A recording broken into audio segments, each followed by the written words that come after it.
자, 오늘은 신라의 통일 과정과 발해의 성립, 그리고 발전 과정을 알아보도록 하겠습니다. 자, 신라의 통일 과정에 대해서 알아보기 전에 그 직전의 삼국 상황을 다시 한번 살펴보도록 하겠습니다. 고구려의 전성기 모습입니다. 약 5세기에 광개토대왕과 장수왕이 나라를 다스리던 시기였는데요. 자, 장수왕이 남쪽으로, 이렇게 남쪽으로 진군해서 내려오자 백제와 신라는 동맹을 맺고 고구려를 상대했습니다. 자, 그러다 6세기에 이르러서 진흥왕은 백제연합군과 함께 고구려가 차지했던 이 한강 유역을 빼앗았고요. 그리고 한강 유역을 놓고 신라와 백제가 전쟁을 벌인 끝에 결국 신라가 승리해서 이 한강 유역을 차지했습니다. 자, 백제 입장에서는 원래 자신들의 땅이었던 이 한강 유역을 신라가 빼앗았으니까 이걸 다시 차지해야겠다는 생각을 할 수 있겠죠. 자, 백제의 의자왕이 왕위에 오르고서 신라에 쳐들어가서 결국 신라의 40여 개 성을 도로 빼앗아 오게 됩니다. 자, 이런 상황에서 신라는 김춘추를 고구려로 보내 도움을 요청하게 됩니다. 고구려의 군사를 빌려서 백제를 막아보자 했던 것이죠. 하지만 고구려는 이를 거절합니다. 왜냐? 당시 고구려는 중국의 수나라 그리고 그 뒤를 이었던 당나라 침입을 막아내느라 국력이 많이 약해져서 삼국 간의 경쟁의 어려움을 겪고 있던 상황이었기 때문입니다. 자, 고구려의 도움을 받을 수 없게 된 신라는 김춘추를 당으로 보내서 동맹을 맺습니다.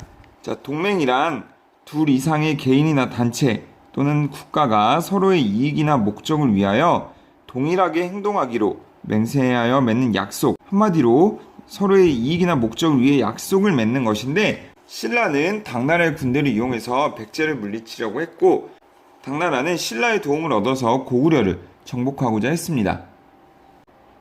자, 이렇게 신라와 당나라는 서로의 이익을 위해서 손을 잡고 백제와 고구려를 정복하기로 약속을 했습니다.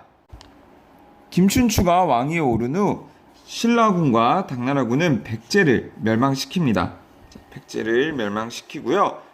자, 김춘추에 이어 왕이 된 문무왕은 당과 함께 고구려를 멸망시킵니다. 자, 신라는 북쪽으로, 당나라는 남쪽으로 이렇게 움직였다는 것을 지도를 통해 확인할 수 있겠죠. 이때 김유신이 무열왕과 문무왕을 도와 삼국통일에 앞장섰습니다. 자, 이렇게 백제와 고구려가 멸망하고 나자 당나라는 동맹을 깨고 한반도 전체를 차지하려고 했습니다. 자, 당의 속마음을 알게 된 신라는 당을 상대로 전쟁을 벌여 승리를 했습니다. 자, 여기 보시면 신라 해군이 당나라 해군을 격파했고요. 또 신라 군대가 당나라 군대를 격파하면서 결국 이 대동강에서 원산만 지역을 경계로 삼국을 통일하게 된 것입니다. 자, 이로써 무열왕의 뒤를 이은 문무왕 때 신라가 삼국 통일을 이루었습니다. 자, 이런 삼국 통일에 어떤 의미가 있을지 여러분도 한번 생각해서 정리해 보시면 좋을 것 같고요.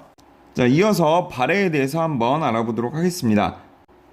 자, 대조영이라는 사람은 고구려의 유민으로, 자, 당나라가 정치적으로 어지러운 틈을 타서 자기와 같은 고구려 유민들 그리고 말갈족을 이끌고 스스로를 고왕이라고 칭하면서 동모산 지역에 발해를 세웠습니다. 자, 이 발해라는 나라를 이 지역에 세웠습니다. 발해는 군사, 문화적 힘이 강력한 나라로 발전해서 고구려의 옛 땅 대부분을 되찾았습니다. 이에 당나라는 바다 동쪽에서 기운차게 일어나 번성하는 나라라는 뜻에서 발해를 해동성국이라고 불렀습니다. 자, 굉장히 넓은 영토를 차지했다는 것을 알 수 있죠. 자, 발해는 스스로 고구려를 계승한 나라임을 내세웠습니다. 우리는 고구려의 뒤를 이었다라고 이야기를 한 건데요. 고구려의 문화를 바탕으로 여러 나라와 활발히 교류해서 다른 나라의 문화를 받아들이면서 그들만의 독자적인 문화를 발전시켜 나갔습니다.